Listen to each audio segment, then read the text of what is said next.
Hope you're all seated. Coming back from all the workshops. Hope you had a little rest. Welcome, Michala. Welcome, Vesna. So, I think we're about to start. We are going to be live. Microphone higher. We are going to be live streamed, so behave, please. This will be on the internet, this famous place that we sometimes go to, all of us, and it will stay there.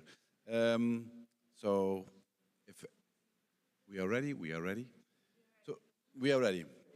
So, a warm welcome to the CELA Conversations, a series of meetings between authors and literary professionals on topics that always keep us busy. This is a CELA initiative, and it has been around since the project exists. So, around 10 years ago, we started the Conversations. So it has become quite a consistent series in the meantime. You can find the series on our website and on YouTube. Today we are in Brussels, in the Atelier de Tanneur, where we have the CELA Work Week. We are here together with writers, translators, literary professionals from all over Europe. And as I said, this is the 9th edition of Conversations, and we'll be talking today about audiences. Who is at the other end of what we are doing as writers, as translators, as literary performers, as creative writing teachers, that will also be on stage today, and as literary events organizers. We would like to talk about how we see this relationship, how it evolved in the past and now, and what are the expectations from one side to the other. It is an ambitious topic, we are aware of that, but we are willing to take a chance at scratching the surface. My name is Frank Tazelaar, I'm the CELA director, and next to me is my co-host, Simina Popa. Can you introduce yourself? Thank you. Hello, everyone. I am Simina Popa. I am a literary translator from Portuguese to Romanian and also a project manager in the CELA project. And we are very happy to have here and to introduce you to our first 3 guests tonight in the Conversations on Audience, something that kept us talking for weeks and weeks, just preparing it. So we'll see how it goes. But for now, we have settled to break it down into 3 chapters. And we will start now with our first chapter. The speakers we selected for this edition of the Conversations are from your generation of authors, which of course means both writers and translators, and from our generation of literary organizers and professionals. So, welcome to the stage tonight to Yulia Kozovlets from Ukraine. She's the director of the International Book Arsenal Festival in Kiev and the director of the Ukrainian team in the CELA project. A warm welcome.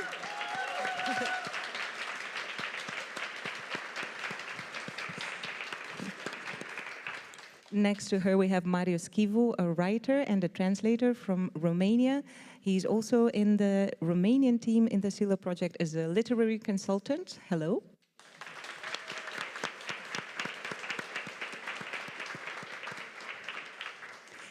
And we have, last but not least, Carmine Michiels from Belgium, a writer and a performer. Also a CELA alumni from the first edition of CELA, and she will be with us tonight talking about audiences. So, welcome to you all. So this is the first chapter, the audiences in the most recent years, and we will go straight to the point and ask you in a couple of words to present what kind of audience are you facing in your activities and whether you have noticed any significant changes in the past 10 years, let's say. Julia, I will start, yeah? Yes. Okay. Thank you. Thank you for having me here, and good evening to everybody. Yeah, I will start it with the fact that the International Book Arsenal Festival, which I represent, is the festival which is held annually in Kiev, Ukraine. And Ukraine now is in the middle of the historical events. We are in the middle of war. It's a very important period of history for our country. And our festival this year, we celebrated the 14th edition. It was last week already. And these 14 years, I have a feeling that the festival was developing together with our audiences, but also for our audiences. Usually people whom we are inviting to the festival say that our audience is very young in comparison with a lot of other European literature festivals. We see usually a lot of young people, students, young professionals, young authors, maybe like all these, those whom we are usually call emerging are also important part of our audience. Also, we have like this senior part of our visitors, and these people and this part of the participants of the festival, they bring with them the expertise, they bring with them, contribute to the festival with the strong ideas, with already worked out concepts and so on. So we are trying to balance with these audiences, working and addressing with our topics to all of them. But what's important to say is that, for example, for the history of the festival, last 4 years, from 14, which we have already from the festival history, are very, very deeply connected to the war in Ukraine, to the Russian aggression against Ukraine. And the question for us, like whether our audience needs the festival, was actually one of the very, very urgent in 2023 when we decided to organize the festival in times of war.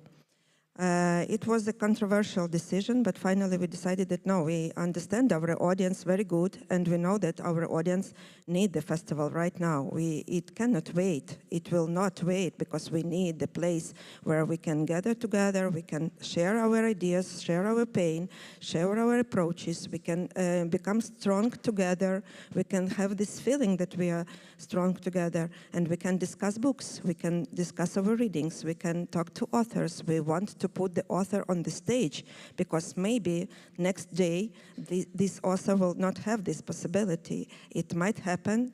I mean, anything can happen with this person, so we want to use the opportunity as soon as we are alive, still alive, you want a festival. So all these changes with the programming of the festival are reflecting on the audience, but vice versa. The audience is also changing, because a part of our audience today is military people, military servicemen and women who are now in the army. Part of them are authors who went to, to protect the country, and now they are coming from the front line to take part in the discussions. We have a lot of people with disabilities, because there are a lot of people wounded. There are a lot of people who suffered from very different, difficulties on the front line for their health.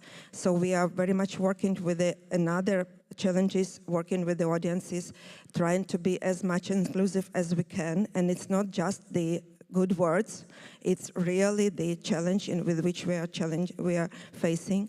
And all these things are influencing us as programmers. So it's the two sides movement.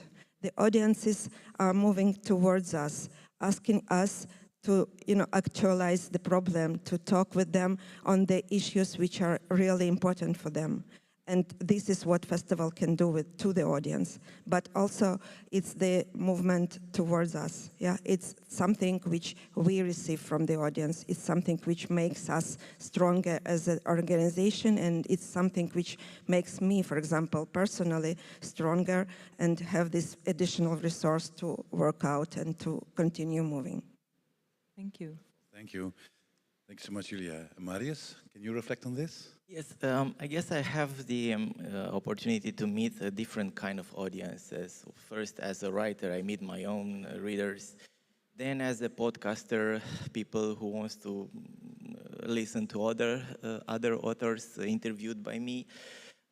As a translator as well, as an editor, and so on. But the surprise is that you'd think that these audiences are different, but actually they are the same audience. In Romania, being probably the smallest book market in the European Union, they are more or less the same. So it's an audience young, but not that young.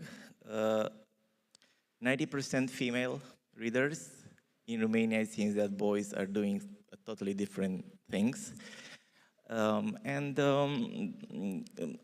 can tell there are a lot of changes during the years. For example, some years ago, people went largely for launch book events or something like that. Not anymore.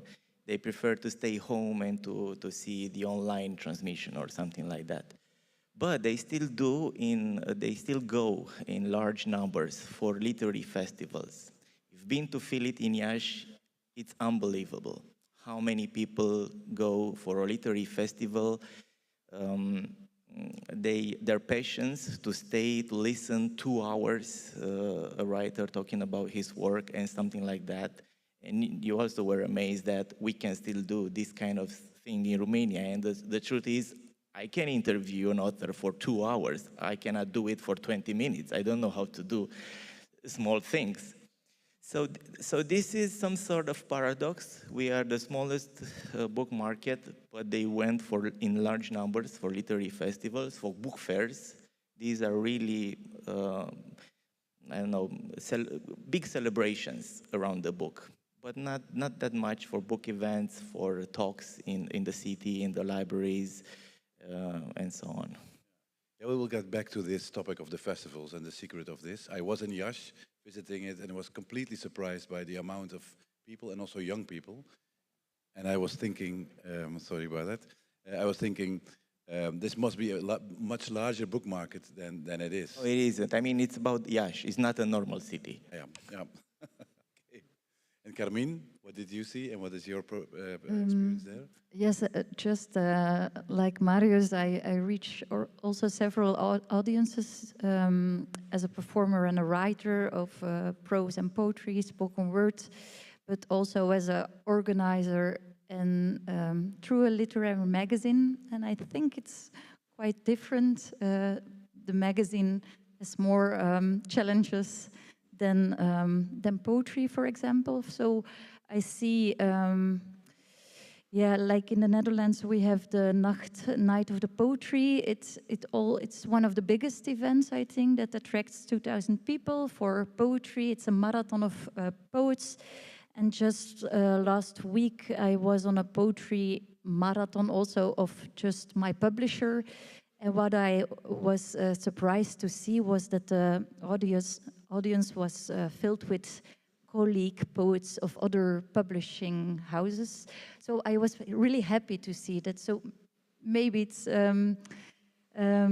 what I saw through 10 years, yeah, is that there was a big dip during the pandemic and after it. And now what I see is that while it was more difficult to get your colleagues to your events before, because I think they were more likely to come if they were self-invited. Now there is a bigger community-driven feeling in the Netherlands, and what makes that book presentations of colleagues are really filled with readers, but also with colleagues. And to add something about Romania, where I was, thanks to CELA, but also not the same region, but also Georgia and farther away from Belgium, I see that for writers that are not from there is a big audience. While Versopolis poets are coming to Belgium, it's difficult to get audience for them. So, and while in other countries, I'm always surprised that there are really a lot of readers and audiences who want to meet these new voices from other countries. So that's something I see. There's something to discuss, and I think we will get back to that, the differences within Europe and also what you noticed in Eastern Europe. and maybe the curiosity towards new voices and new writers. But first, as always in conversations, we ask people from outside this room, and many of us have been here together for a couple of days, from outside to pose a question to us. And the first one, Simina, is Julian Bokai. You can introduce him maybe, because as he's here, as a Romanian writer, of course. Yes, I will. Julian Bokai is a writer and an essayist from Romania. He also participated in the CELA project. He's a CELA alumnus. And he studies intellectual history. He's also a translator.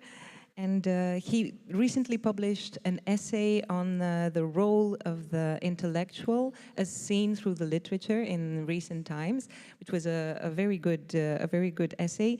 And this is how we got the idea to maybe address him to put a question for our panelists tonight.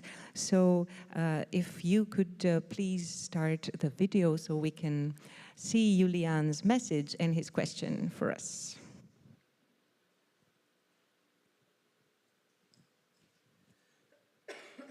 I'm Julian Bokai, a Romanian writer and former participant in CELA myself. I'm glad I've been given the opportunity to make this little address and ask the panel some questions about the role of literature in the contemporary world. It has been clear for decades now, I think, that the role of the intellectual is changing in Europe, and that the old radical spirit of public critique that we have inherited from the 60s and the 70s has mostly vanished for various reasons, most of which I suspect have something to do with the global success of capitalism. Nowadays, much literature is expected to calm people down rather than rile them up. And there is this sense, at least in my home country, that there is no longer any expectation on the part of serious novels to change things.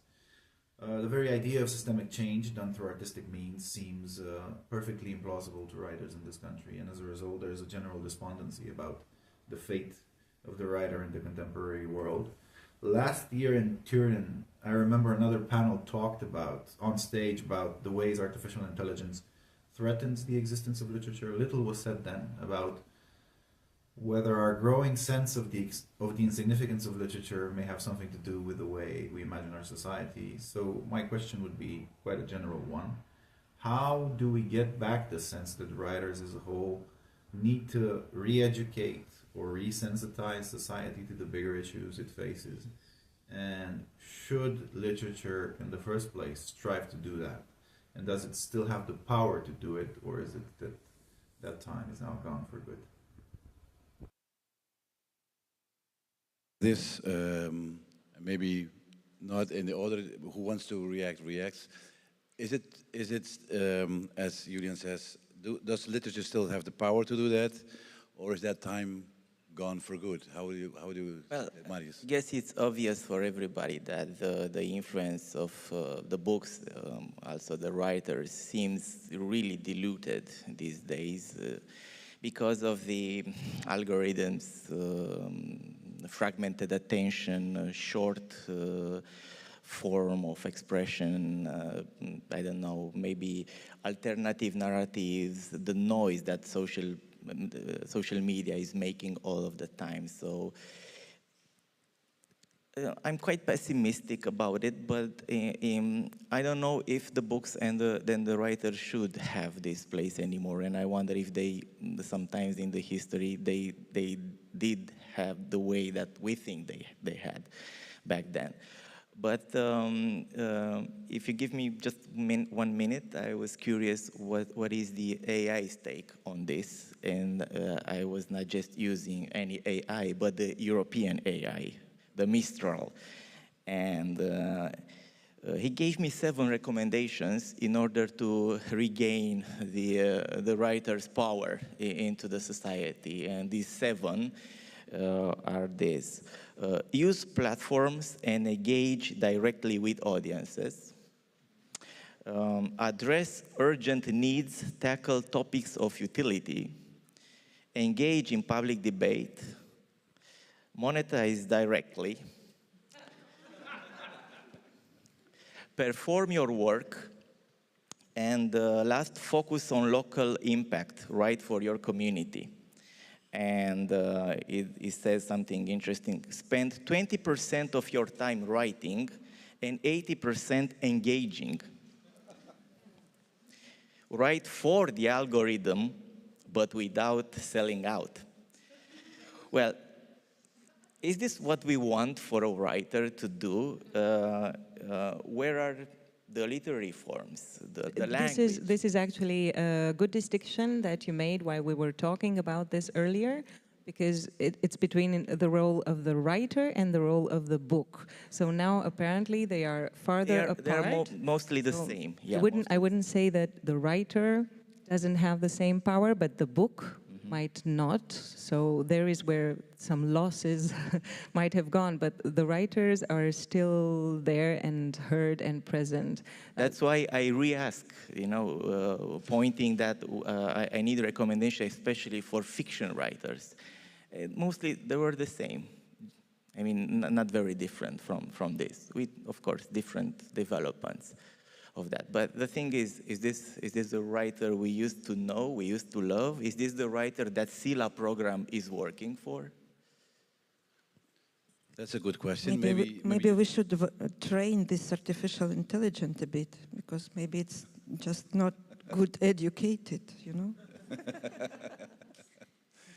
Julia, what would you answer to Julian's question about the power of literature to try and have the impact on the... I would say that in this question I'm really an optimist. I have the example of the great influence and role of Ukrainian writers now in our society. We have role models from writers, how the young writers, emerging artists can develop. They see these roles, and this role is not only the person who has a hobby to write, but this is the person who is responsible for what he's writing, for the role of his book, for his influence on the reader, for the way how he presents the book, how he presents himself.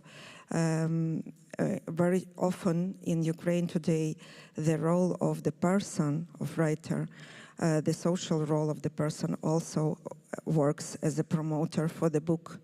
If you, need a motivation to stay in the profession, whether it is writing or performing the piece or organizing an event or being a publisher, the festival which I'm directing is a very good place to see this, to have this motivation, to receive it, to have it back.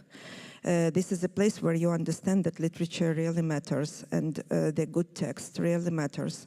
And the role of author is really very, very much important as a public intellectual who can influence and direct the audiences and people in society and community.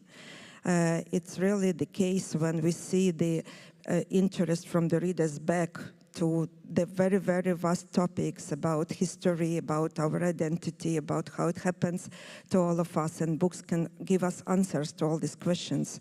And this is books which people are referring to when they are looking for these answers, not artificial intelligence. And we see it in the festival. Our Ukrainian writers are gathering huge audiences. Serhiy Zhadan can read poems or his prosa texts for the stadium. I don't know, Ilarion Pavlyuk can 6 hours sign his books to the queue of people who came for the presentation, and so on and so on. We have a lot of such examples. And this is an example that when the country and the society who lives in a very huge crisis, very, very, awful maybe moment of their history, are going to the roots, to the reading, to the texts, to the role of intellectual and to the role of writer.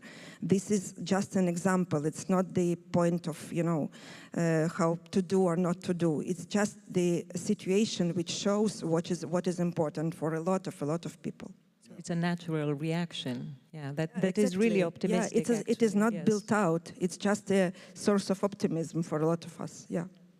And Carmine, how do you see from your part of the world, part of Europe, this question? Yeah, actually, when I started writing prose with my debut, I was really, really ambitious.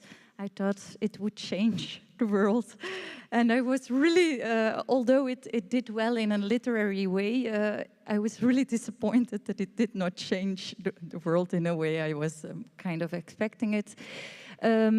With spoken word, it was a different way. I brought texts about migration, for example, and it had a great, a lot of people were touched, but also I performed for audiences that were not really this or the bubble I was used to perform for. So when someone said I will stop voting for the right-wing party, I said, okay, this is one vote down. And then, of course, the elections were very disappointing again. But what I do see in the Low Countries, there are a lot of writers who write about climate change, a lot of writers who write about gender, about feminism, about activistic topics. Some do exceed to combine literary quality with activism. But when it's an assignment or when it's coming from, not from an artistic sense, it's, the literature is also, is not, how do you say it, is not happy with it. How do you say it? Yes, that the quality is actually not better because it's so urgent or active. So what is the role of the writer is to jump into activism or into a necessity before it's getting the media. So sensing the time before it's everyone talking about it. And to add one thing, I wrote a short story collection, Fathers Who Mourn, so about mourning fathers. It again, it was doing well in a literary sense in the Low Countries, but then in Croatia, it's for a year, it's selling, it's a bestseller or something like that, because the topic of fathers who were vulnerable did something over there that I could not see beforehand, of course, but reaching there in Croatia, I reached like hundreds of students who came to me, and that was for the first time in 10 years that I felt, oh, really, I'm changing people in their hearts and in their minds, like books did it with me when I was a young person. So I still am optimistic because I believe in the power of books, but I still believe it has to reach those youngsters. So that's the way to get it there also. So this is quite a positive note, right, Marius? If you look at it. Well, listening to Julia, I must say we had that impact of writers upon the society, but that was back in communism when we had censorship. The writers were really important. When the big writers launched their new books, streets were filled with people queuing for buying a book and stuff like that. They had the same importance during the revolution and the years after that.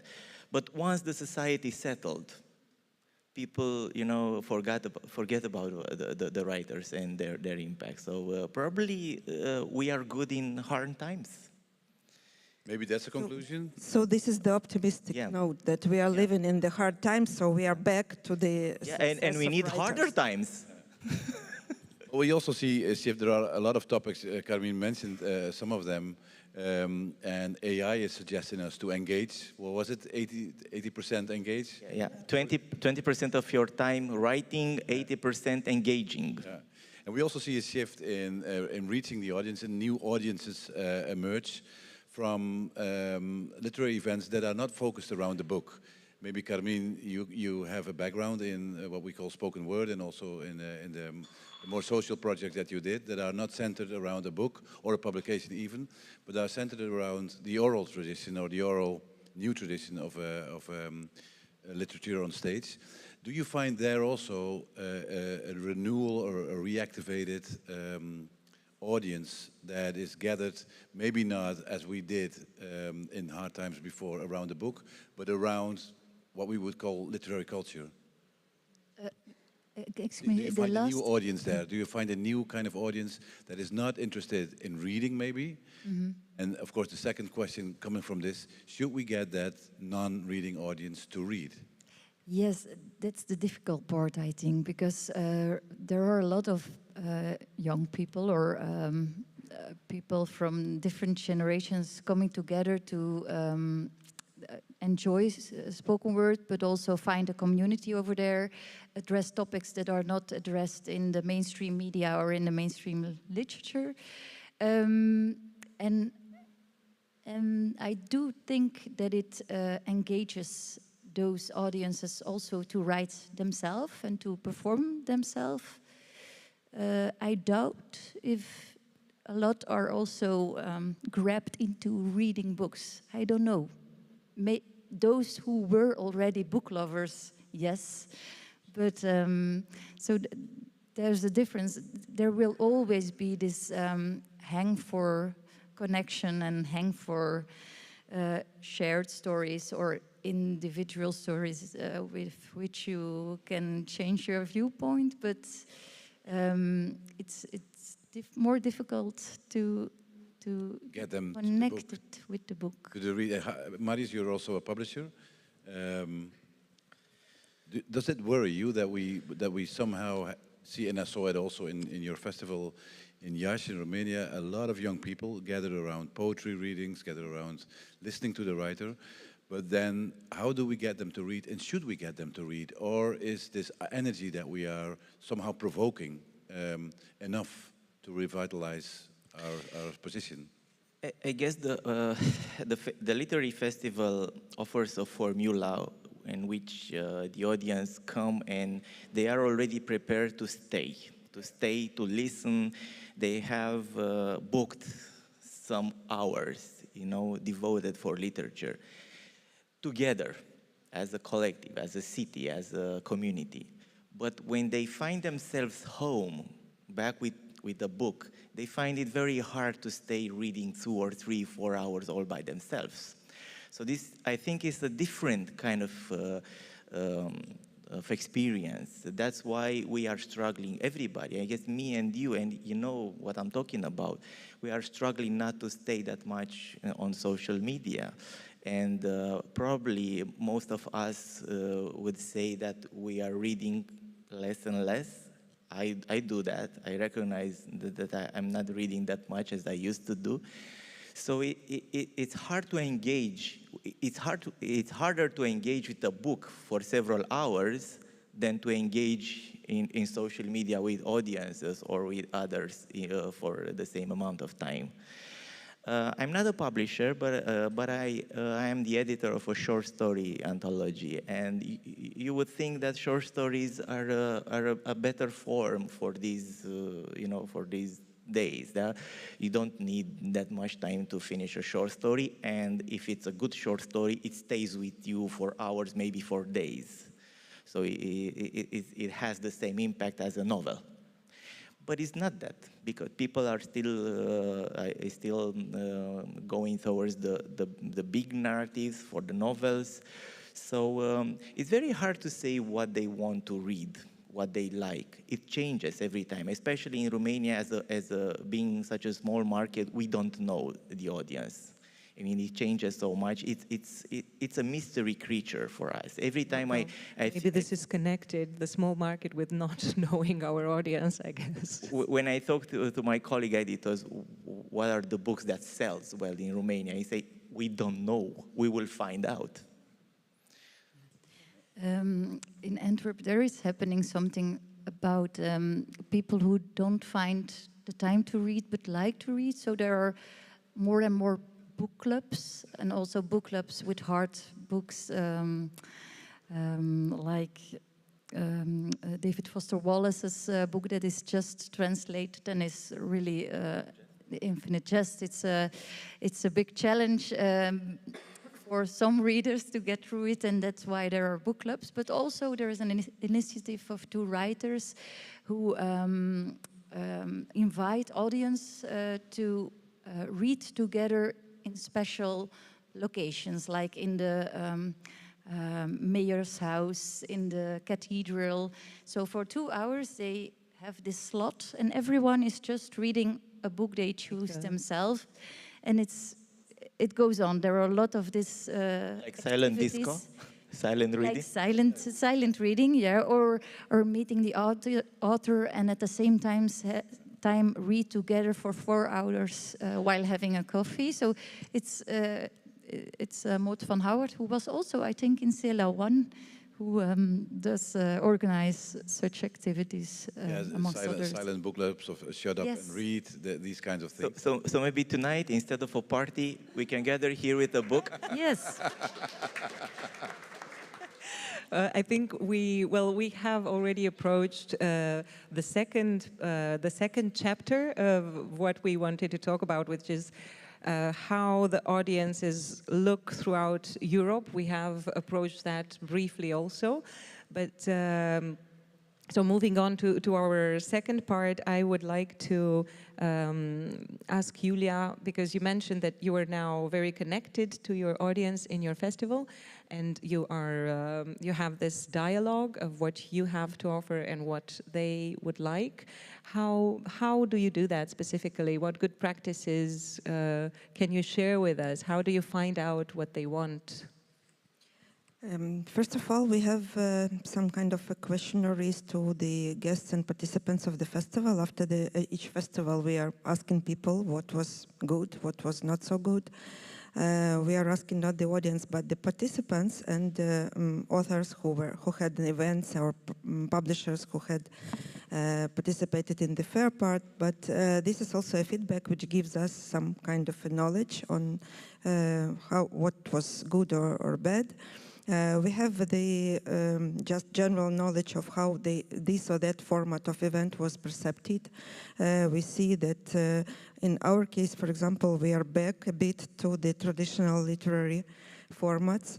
It's strange because, I mean, during the last years, I had a feeling at the international events that we are trying to entertain more. Like, you know, we are trying all the time to invent some kind of additional, coverage for the event, because just reading is not more gathering a lot of people. But in our case, we see that people are back to the traditional formats, and in the same time, Book Arsenal is a multidisciplinary event. We have the musical program, the performative program, concerts, exhibitions of different kind, and different types of special programs inside the general program of the festival. But we see that, for example, the special program of public interviews of the authors are gathering like crowds of people.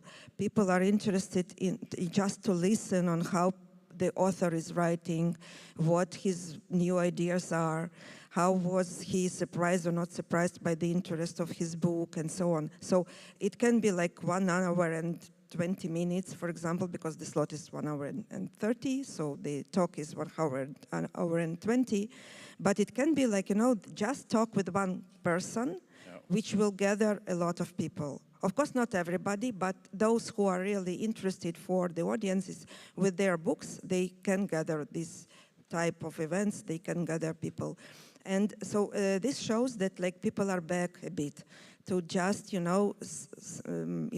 sense of reading, sense of the book, sense of, the process. I think it was Paul Lynch that was a guest in the Sophia Book Talks that said, first we had art. Literature was a form of art. We gathered around the book, around the author sometimes.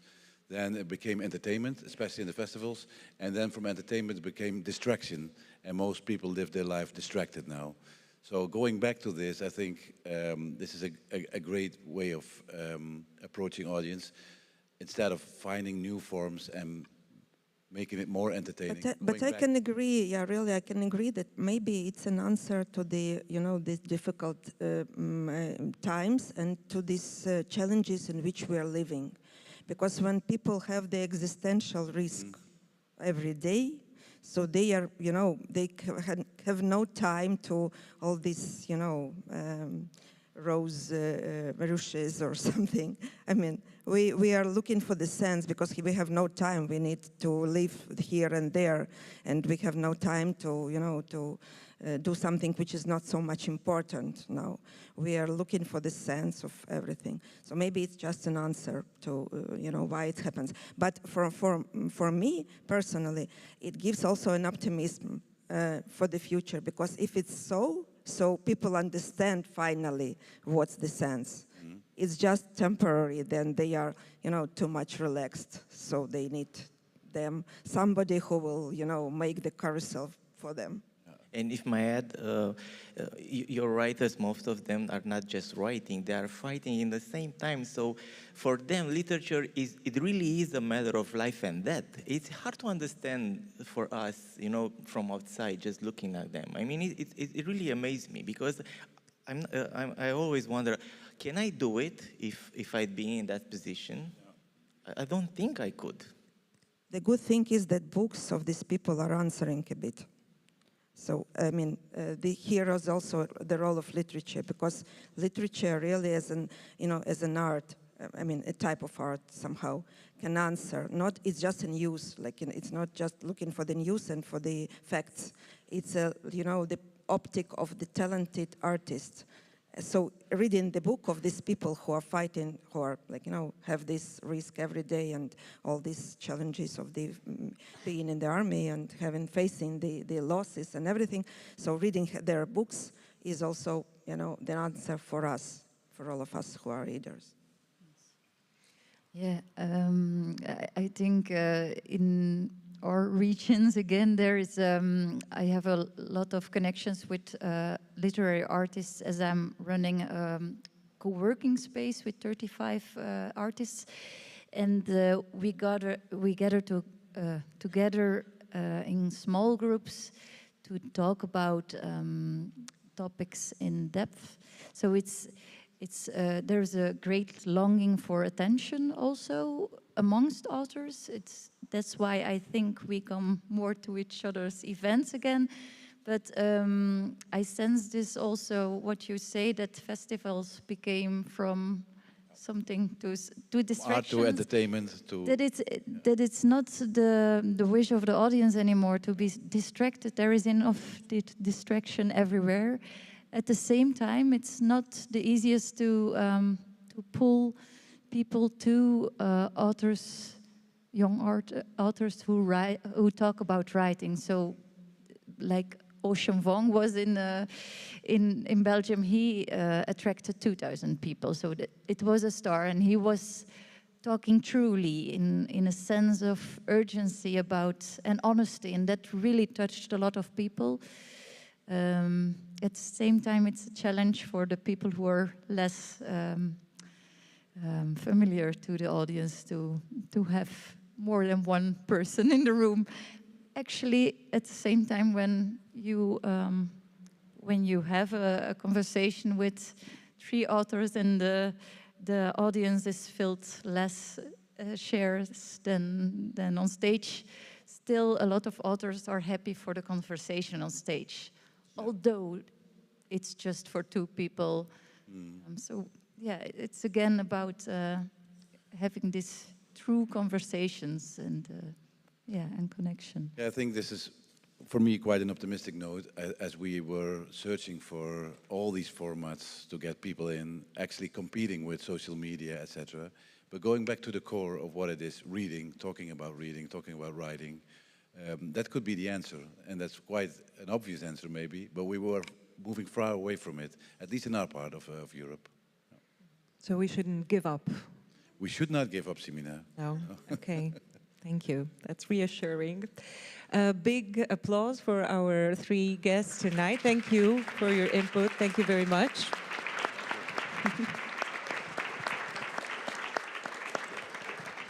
We will move on to the next chapter, which will be more about participation. So we named it From Public to Participation. And we will also invite our guests to the stage first.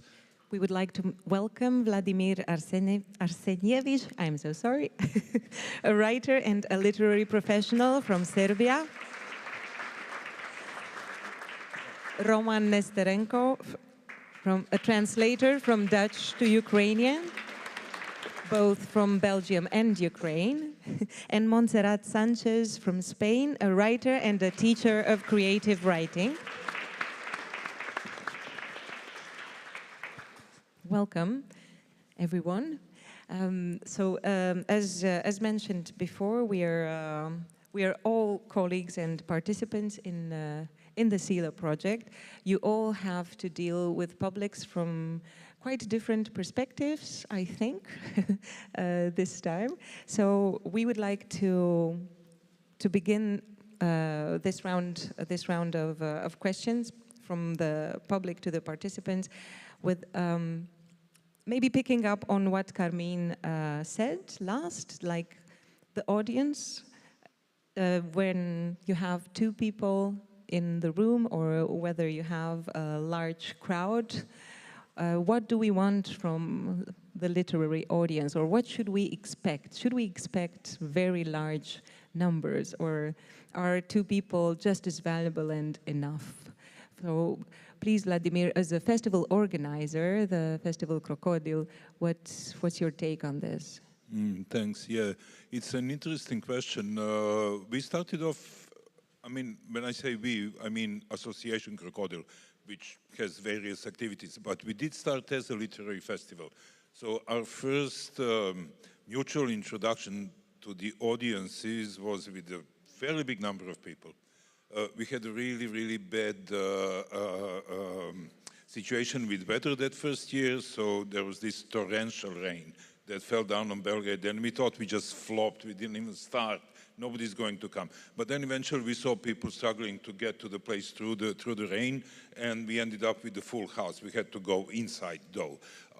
And the fact was that our festival was communicated from the moment one as the regional literary festival, which had a huge political significance for us in the region of former Yugoslavia after the breakup of the country throughout the wars in the 1990s. Unfortunately, it still does, but this is another question. And then after many years with these huge audiences, with the lack of contact between the audiences and the writers and everything that the massive numbers entail, we established Krokodil Center for Contemporary Literature. And it's really, really nice, cozy, small spot in Belgrade. So there we accommodate from 30 to 50 people. And sometimes these events are so much better than these huge ones. There's interaction. I mean, the people on the audience and people, I mean, the people on the stage and the people in the audience actually can exchange looks. And there's so much energy there happening.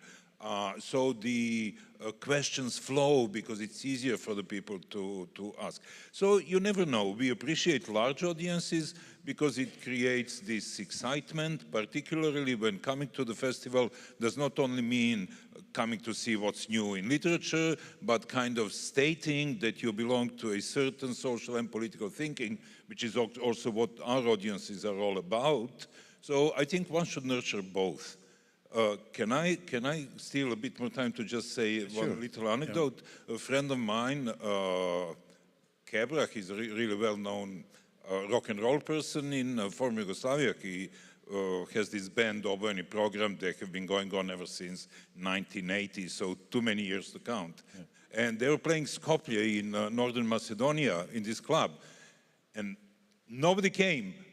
Actually, one girl ended up in the audience, and she was a huge fan. So she just felt absolutely fantastic having a band playing for her.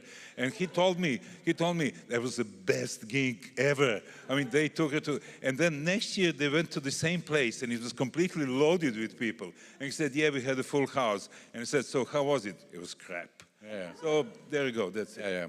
So it's not about quantity, it's about something else, right? It's about contact. So we shouldn't be disappointed with small audiences. We should be actually. No, we have to think about this concert. Yeah. Could I maybe chime in on this this topic, but from a different perspective, as somebody who also has some modest experience of organizing really low-scale events where 10, 20 people come to listen to poetry. Yeah. And in a sense, you are disappointed. You always hope that more people will come. But the people who did take the time and the efforts and the energy and the inspiration to come and see and listen to the author, they are the ones that you want to reach. And also for them, you see how important it is for them to share that experience, even though would like to find just a niche circle of like-minded people, and also to meet the author. So it is very important, no matter whether it's a big crowd or a small, but like a gem crowd, a crowd of small gems. And how is this, Monse, for you? You are a writer, of course, but also a creative writing teacher, which has another kind of contact, of course, with a smaller group. What do you prefer, a large crowd for a reading or a small class of very interested students? I think I prefer the smallest one. We are only writers. I'm only a writer. I don't a rock star. Even though I have a mic in my hands, I am not Madonna. So sometimes I'm very worried about how many people come to see me in an event or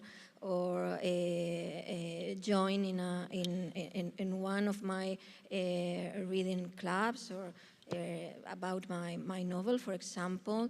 But I never say no when I invite me to a conversation or when someone asked me to join in a reading club.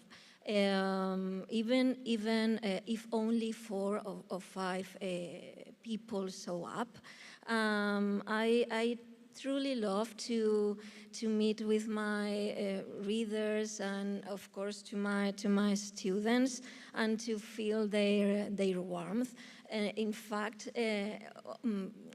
only having readers, it's already an extraordinary gift. So I recommend it always to my students or to other colleagues that don't worry about how many people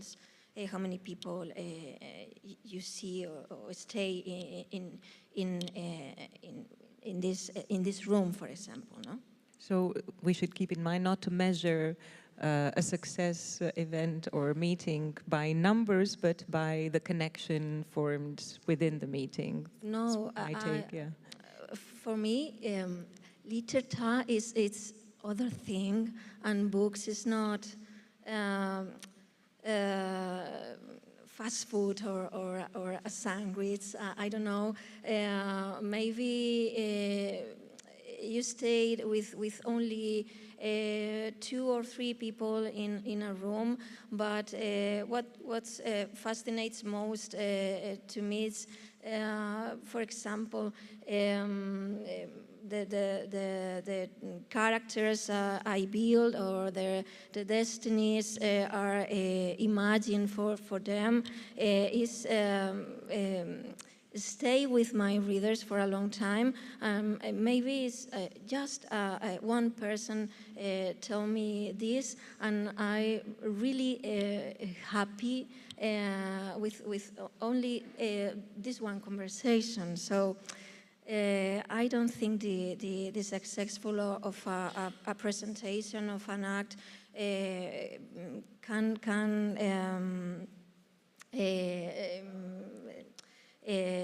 to be, I don't know the word, by the number of the audience, of the people. Okay. We have, thank you on this, we have connected to this another video question. Maybe we can go to that. Yes, we have a video from the Afropean writer Yara Nakahanta Monteiro. She's both Angolan and Portuguese. She's a writer of poetry and fiction, and she's also a performer, and she also frequently gives lectures on feminism and Afro-European identity. So we will watch her video with the question for our panel. I'm Yara Nakahanda Monteiro. I'm an Afropean writer. Was asked by CELA to send this message about conversations on audience. Maybe what I'm going to say, it's provocative, may sound provocative, but it's critical for any writer. A writer must kill the audience. And this is fundamental because it's about freedom. It is a way of resisting the pressure of audiences on the act of writing. So, at least for me as a writer, the moment that I become concerned about being understood, about being validated, about being accepted, my writing stops being authentic because it can lead me to write what the audience wants to read. And then it's when writing becomes a performance, and it's when it becomes as well a negotiation. Can I do this? Do my audience like? What do my readers will think? And this damage creativity, it damage good writing. So killing the audience doesn't mean that I'm rejecting readers. In fact, I think I can be said that he refused that idea as well, because what I'm saying is that I want readers and I want to engage in authentic conversation, also in an authentic conversation with readers, and this is super important for me as well. By being an Afropean writer, I'm conscious that there are expectations that people, readers, the audience, can expect me to represent a community. And again, that's another form of control, another form of becoming submissive to community, to audience expectations. And I try always to kill the audience, exactly to ensure that my writing is honest and authentic. My question for you is, if there was no audience, if there was the absence of audience, how you would write? Vladimir, if there was no audience at all, would you write? And how would you write? Yeah, I just have to make a little comment. I was thinking that there's obviously two different audiences that we're discussing here. Yes, yeah. I was talking about readers, Yeah. and I thought we were talking about public presentation of Both, literature, I think, which yeah, is yeah. a completely different thing altogether. Yes. The expectations are different. Coming to her and your question, I seriously think that I would write the same if there wasn't a single person in the world living apart from me. I never, when I sit to write, the thing which is furthest away from my mind is somebody who is eventually sometimes going to read that. I think this hiatus, I mean, the significant time that needs to pass before the time when you're actually typing these words, and then when somebody finally reads them in a printed form, it's a long, long time. So oftentimes I don't even identify anymore. So to me, the moment of writing is something that has to do with myself. It's a moment of loneliness, and I think this is something that most writers, I imagine, appreciate, but then the life of the book is something else altogether. Yeah. And as an audience, or as an organizer, as a festival organizer, you have a completely different position, of course. Yeah, we were taking audiences into account very much so, because we wanted to produce a interesting, dynamic, fast-paced, contemporary literary event. Yeah. We always follow that line from the cartoons. You know, if you can't join them, no, if you can't beat them, join them. And we try to do both in a sense, or maybe formula would be to not disregard the quality of the content, but to present it in a nice and communicative way. Yeah. So for the audiences where we come from, and I imagine similar processes are at stake almost everywhere, this means recognizing that people's attention span is just shrinking day in, day out, that you don't expect them to be able to follow live reading in like 30 minutes without stopping, so you have to do it in This is of course the question, as we heard from the former panel. Maybe it's time to think as festival organizers and as writers to go back to this, well, maybe a long forgotten formula of the longer reading, as we are competing maybe with social media and with everything that distracts us. Maybe something that will bring us together around something that really provokes or gives us back attention is also a way of thinking. I'm not sure. May I just add one little thing, sure. Sorry again.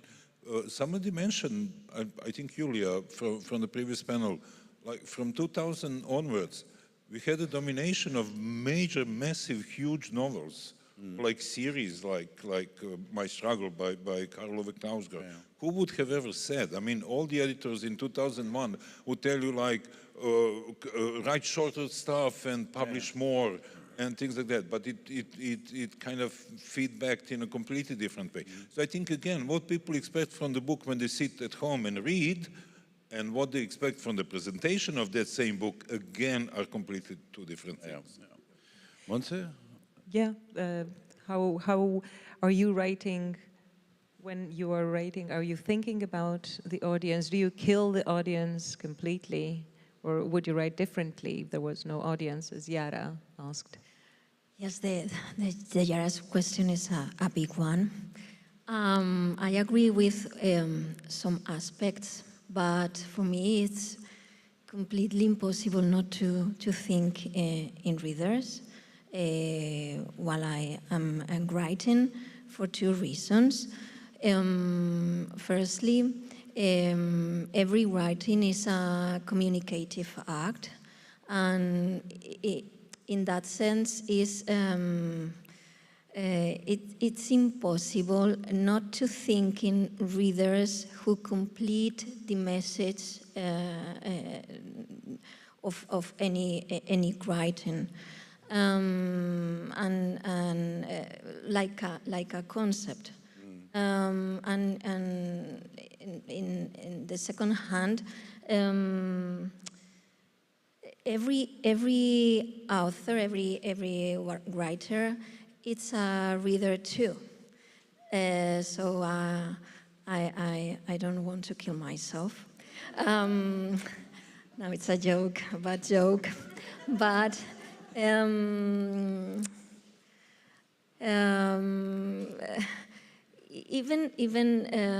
though I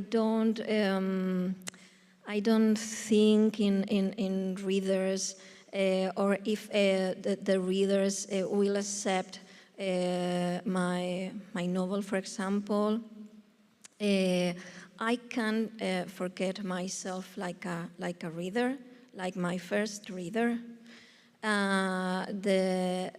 The most demanding reader I never have. No? So for me, it's very difficult to kill the reader. And Roman, going to you, but you have a completely different position as you are a translator, but you took upon yourself maybe to say like the mission if I could call it that way. Yes, and I did have an opportunity as well to have many deep talks with many different authors, different kind of prose. I was just thinking that the way to tackle that problem is maybe too generalized. You can't have, it's only going to be like this. We're either we're killing the audience or we're not killing it. No, some will choose, like for me, the audience, they don't exist. The others maybe are writing it for the audience. But in essence, if you think about it, if an author wouldn't write for an audience, why would he go through this painful process of trying and get it published and get it out there and get it promoted? If he was writing for himself, he would just leave that his notebook at home. And I can also imagine that for some writers, they get a bit like you described, they get the energy and emotions out of this communication with their audience. They're getting also feedback, which makes them review certain things which they held for true, which they might question, which might produce better prose, better writing, deeper thinking, more diverse thinking. And when it comes to your mission to bring Ukrainian literature to the Low Countries, you need audience, of course. You need interaction. Of course, yeah, that's a very important part. Again, in her context, it's a bit different, but in the context of a Ukrainian author, he is representing, by being Ukrainian, he's representing the Ukrainian culture, literature, language often, and just the mental presence in the minds of Europeans of Ukraine and the urgency of the... And you as a translator, do you feel a responsibility there to reach audience, to engage with the audience, to have them participate? Because this is for a translator, of course, quite a peculiar situation. I became a translator just for that reason. I wasn't a translator 3-4 years ago before the beginning of the war, and after the beginning of the war, I understood the urgency of that. They don't like that term anymore, but of the cultural front. I still believe that it's an important thing, the cultural front, to remind people about Ukraine, to explain the experiences that people are living there, not only on the front line, but also in the cities that are suffering under blackouts and under constant attacks, and just that whole anxiety that's always hanging above your head. You have to do it. Somebody has to do it. You're representing it, because if you don't do it, nobody will do it. Yeah. And it is very important to be done. And it's not only, so again, coming back to the audience, it's not only the case for Ukraine, but it can also be a thing about like different marginalized communities, LGBTQI, about migrants, about people with disabilities. Not just that you reach the audience to explain it to them, but also those people from those marginalized communities, they see themselves represented and find it also important to see, oh, my experience matters and I can connect to it, and I can maybe, I think the word community also fell today in this conversation, to find a community. And I think literature, as a reader, literature is a very big part of not feeling alone, like connecting to other people, to have a community. So going back to the question that we were discussing before in the panel, Julian's question, maybe going to you, Vladimir, you said, of course, the festival is a big success and there were many people coming, but in fact the real meaning and the revitalizing of and the function of literature in Serbia is going through a far larger way of creating community in Crocodile. And is this the answer to what Julian is posing to us, this question? He said, is it gone for good? But I think if I hear this, what Roman is saying and what you are doing, it is not. There is a way of creating community through smaller crowds or smaller audiences that participate. Is it true in your case? Yeah, we feel very marginalized in the society that we come from. Mm-hmm. We don't feel that we belong anywhere in the visible part of the political spectrum. Yeah. So what we represent is really a tiny minority within the society. But for that reason, particularly these ties that exist between the people in the audiences of Crocodile are much more important than just knowing that some other people might like the same thing that you like. It's about the whole list of attitudes and sensibilities at the end of the day that people know for sure that they share with another person in the audience, because otherwise they would not be there. Sometimes we really get threatened. Last year it was particularly challenging at the festival because we had simultaneous attacks in real time by all the media that's controlled by the government. And I mean, in Serbia, all the media is controlled by the government, so that's a lot of negative reporting in real time. And then in the same time, and then the people from the Ministry of Culture were coming specifically to the Museum of Yugoslavia, in which vicinity we actually have the festival, to switch off the electricity because we were using the electricity from the museum. And we had all kinds of things. And then when you have that kind of reporting, being that we all do programs for children as well, you have parents who just feel weird to come there with their kids because they don't know if there's going to be any violence or anything like that. Nothing ever happened. But this also strengthens the resolve of these audiences. And we've learned that, at least as far as we are concerned in Crocodile, we really do not fall for these quantitative measurements. I mean, it's really nice, and we had that, to have 1,500 people in the audience really watching these readings. But it's not essential. I mean, even if you fall down to 300, still it's a nice number. And this is what happens with us sometimes because of the atmosphere in which we live. So actually it's completely opposite to the Ukrainian experience, where, as Julia was mentioning, Serhii Zhadan, or this, I've seen Serhii Zhadan at work in Uzhgorod at the synagogue. And it's mind-blowing. I mean, it's really, really hard for me to understand that. They're like, here's this guy, he's like a major poet, he plays in a punk band, he's really, really engaged there. And then, I mean, the tickets sold in a matter of minutes, virtually in a matter of minutes. I mean, you really had to check out and get the ticket. And all the tickets were for the humanitarian whatever cause. But then, you know, people were buying like second-hand books by Zhadan for enormous amounts of money. And you're thinking, but these are the people who are suffering in the war. I mean, you know, but they want to participate. So this kind of active engagement of literary people in such a dramatic situation is something that was not seen. I mean, I have to always, I always feel major respect for Ukraine and everything that we've seen in the past years and how this society managed to present itself in these worst of moments in the best possible way. So literary people were, you know, at the forefront of that. Unfortunately, as I said, in where I come from, the social atmosphere is much more toxic, and we deal with completely different stuff. Yeah. Thank you. I would like to ask Montse, because you were speaking about participation, and usually literary events are quite passive events. So you have the speaker and you have the listener. How do you see these events? How do you prepare for them? And you were saying you have also a difference between in-presence events and online ones. So how much can you engage with the public in a literary event, with the audience? I am absolutely a participatory writer in my events, and I think that for one important reason.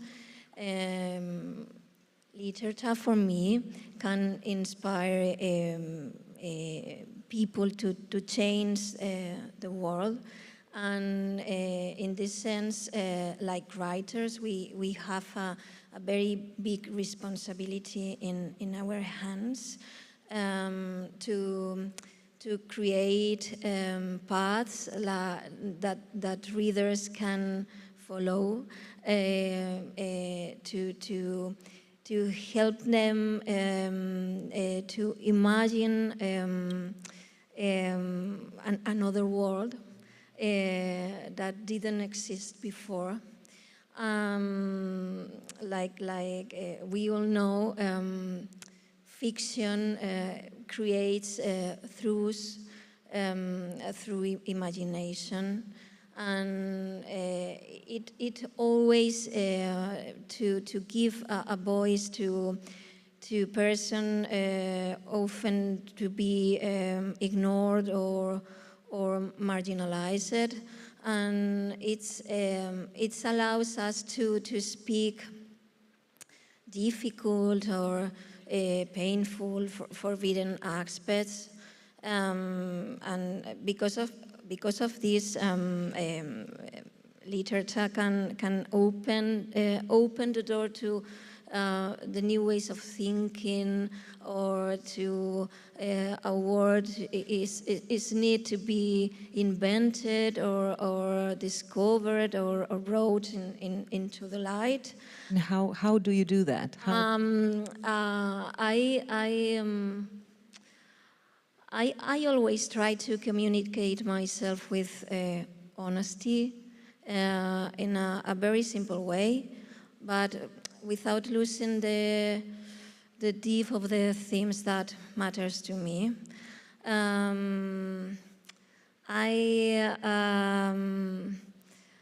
When I discuss my novel, for example, I always speaking about some themes that are very sensitive or link with strong opinions or ideology, or sometimes denial. For that reason, it's fundamental for me to create a calm and a respectful atmosphere while I still expressing clearly myself or what I think or what I feel. I don't use fancy words or hide myself behind a mask while I opening all these cans of worms. But I always choose to speak with tenderness, because tenderness for me is the most important or power political action for me, and where communicate each other with tenderness, everything is easier. That's beautiful, thank you. But in a way, it means that you also want to influence your audience to also be more sensitive and more tender, and become more tender as people. Yes, of course. I wanted to add a small thing on interactivity and how readers are interested in that. We had quite an interesting conversation yesterday with the Ukrainian author Olena Pshenichna, who's here present in the audience. And she talked about how she was invited to different book clubs, online, offline, and how not only discussing the book between the readers, but also engaging the author and talking about the book went further than just the book. And that readers are in Dutch you would say, the asking party, to hear the sides of the author and also have the possibility to ask personal questions, for example. Yeah. Talking about interactivity, we were wondering, thanks for that, Roman, are there any questions or remarks or contributions from you in the audience here? You can stand up and we will bring you a microphone. Anyone that wants to contribute to this? A question to the audience question. If not, we will continue. When we try to wrap this up, and we think about the first panel, could we somehow agree that that we might have been trapped a little bit in this idea that a festival should be quick, competitive with social media, and that there is maybe an answer in what you mentioned, interactivity, what you mentioned and called, you know, the safe place, the tenderness, and what you were stating by participation. That community there and building community is more important than reaching audience. Roman? I just want to add, like, in the word festival, the word fiesta is already present. It's a celebration, and you don't want it to end fast. You want to enjoy the whole experience, and you want it to, to continue and push and squeeze as much as you can out of it. So I am also, I'm a big fan of longer readers, longer conversations, because that's the whole reason why I paid money to buy a ticket, took a train, spent a day of my life together. I don't want it to finish in 25 minutes. Yeah. And you as a writer, Monse, I think also the longer conversations, the interaction with the audience is what you seek. Do you find there is space for this in current literary culture? For instance, in your country, is there, within the festivals, within the book presentations, is there enough space and attention to have these engagements and these building of community around, for instance, your book or books of colleagues? Yes, I think that yes. The time I have when I speaking in a reading club or a presentation is about 1 hour or 1 hour and 30 or something like that.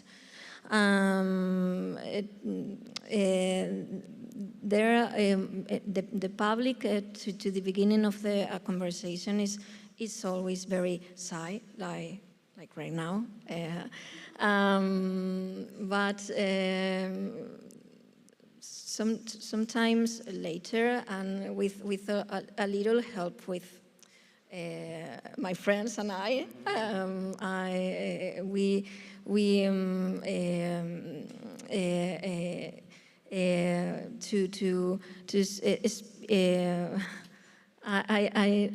do to the people speak with us, and I love to speak with my readers for a long time too. There is maybe because you can go deeper and not just stay on the surface. Yes, and even do the conversation take place online. There is always to, and even though the themes are very sensitive or difficult to speak to somebody, with tenderness it's always more fluent, and everything it's friendlier at last, I think. More human as well, right? Yes. And I prefer the public in person or the events in person, because I love speak with all my body, and it's impossible to do through a screen, but I'll do my best with. Yeah, reaching out always. And Vladimir, to finish in heading towards the fiesta, keeping the fiesta in mind, what do you take away from the audience as an organizer, and what do they give you to keep you going, I guess? What do you need from the audience? Well, as I said, we were very grateful for the fact that we had a large audience immediately from the day one, without even people knowing what we are about, but they somehow knowing who was behind it, that kind of supposed correctly. And that kept growing up to the point where it almost became a social event. And you see how this mechanical growth, which can only be expressed in numbers, is a trap. Basically, this is something that we are conditioned to believe, that bigger is better, that we just have to keep growing. Not necessarily. We came to the point where a significant number of people was hanging at the bar at our events. So after several years... The bar is a very important part of a festival. Yeah, but when you have a reading festival, so it means that people should be kind of quiet while a person is reading on stage. But there was this murmur that was getting louder and louder each year. And this is the time when we decided to introduce tickets, which was our very tender way to explain to the people that if they wanted. And then there was this liberal just going away. I mean, somebody would be reading on stage and then a number of people just would stand up and leave the audience. Sometimes the audiences don't realize that people on stage actually see them. So this is one thing also that you kind of needed to enlighten to them. And then we shrunk to our actual size. We shrunk to some, instead of having 1,500 people and thinking, wow, we're attracting people, whereas it's just a free event, that's just a social thing for some. So now when people are paying tickets, we get around 500-600 people in the audiences, but they listen to what is being said on the stage and they stay from the beginning until the end of the event. So I think it's growing up with your audiences, understanding who these people are, what they want. So as I said, as a writer, I'm not particularly curious about the final people who is going to read the book. But as a festival organizer, I really am interested in the audiences. And having said that, I think when you talk to other festival organizers, we all develop this love-hate kind of relationship with this group of people, but I guess it just has to be that way, right? Okay, we are approaching the end of this conversations. I think a lot has been said. I think we have questions? Sign. We have a sign. The audience is alive. We have questions from the chat, maybe? Yes. Eric is coming forward. Yeah.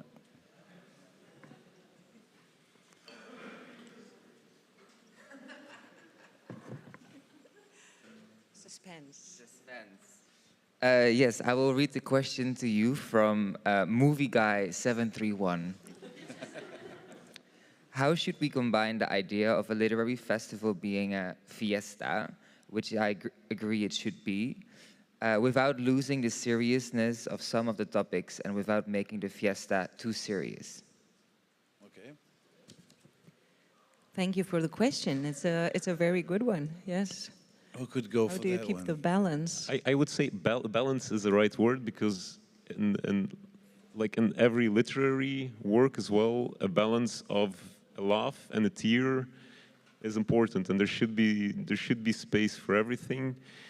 But it might be up to a professional organizer. That's where the professionalism of the organizers comes together. How they schedule the program, where do they put who, because they are kind of a director of that whole enterprise, and they kind of can orchestrate the way the audience feels by being happier, sadder, more serious, being more relaxed, grouping certain subjects together, or just making a contrast. So everything has a place. I mean, to me, everything should have a place on a good festival, which is a fiesta, but also an intellectual affair. Thank you for that. I hope it answered the question of Pretty Guy 71. I forgot the name. Sorry, Pretty Guy. I think yes. I think having this balance, and I think Vladimir also already talked about this. The tenderness of the tickets is also a way of respecting what's going on the stage. But I think there is also always building a community and sharing stories always in some way a social endeavor as well. So it will be both. Yeah. So Simina, I think we reached the end of the conversations. Looking at the time, we have been talking, the two of us, a lot about this subject, preparing this, inviting these people, and I'm really curious. What do you take away from all that has been said regarding all the questions and also the doubts that we had on this subject? Well, first, the idea of the tenderness as a political gesture will probably stay with me for a long time. It's a really beautiful image, and then I guess I'm reconfirming that literature is a patience game where you have an audience who can react so many years later to a book or not immediately. So, and that you really have to know your audience and keep them in mind, especially as an organizer. Yes, I guess so. Yeah. Know your audience. Know your audience. I think that's a really good ending of this conversation. I really would like to thank you, unless you have something to add, Roman. I also wanted to say that it would be also a good idea to keep that fast out of the festivals and make it a slow festival. To take the time. Take time, yeah. So slow stifles. Yeah. Slow stifles. Let's go for that. I think this concludes in a very nice way. Thank you, Roman, for that. This conversation audience. Let's go slow. I thank you all for your attention. I would like to thank the technical team there behind the scenes for everything.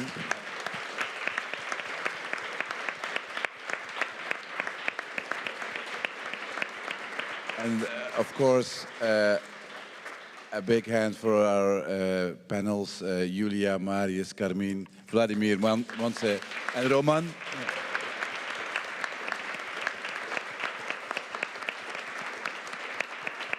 You did great. You're awesome. This conversations will be it was recorded and will be put on YouTube together with all the other conversations that we did before. And together, I think we have a really nice slow talk. You can listen now for hours and hours, talking people talking about the future of and the current situation in our beautiful literary culture. Thank you all so much for your attention. I want to thank my co-host and co-organizer, Simina Popa. And thank you, Frank.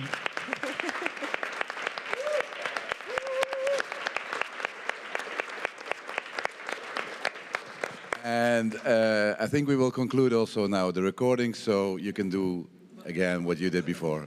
Thank you so much.